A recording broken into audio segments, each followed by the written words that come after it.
À Pau, sur les bords du Gave, le paysage politique pour ces municipales est pour le moins compliqué. Autour d'Ivorieta, Martine Lignières-Cassou et François Bayrou.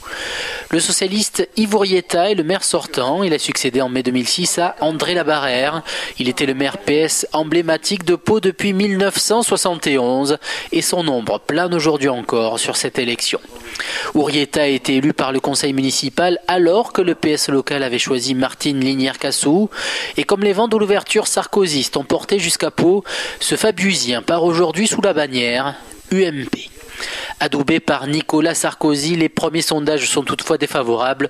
Ivorieta est en troisième position avec 20 à 25% des intentions de vote. À Pau, les Palaises et les Palois ont eu l'habitude d'avoir un maire à 100%. André Labarrère a été ministre.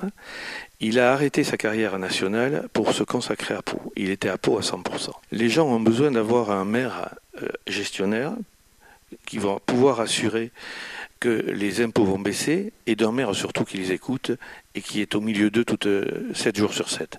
Et moi je m'engage à cela et je l'ai prouvé en 18 mois. Donc je pense que c'est ça la grande différence. À gauche, Martine Lignières-Cassou espère enfin s'asseoir dans le fauteuil de maire, soufflé contre toute attente, il faut dire, en mai 2006 par Ivorieta. Proche de François Hollande, la députée des Hautes-Pyrénées mène une liste de gauche plurielle.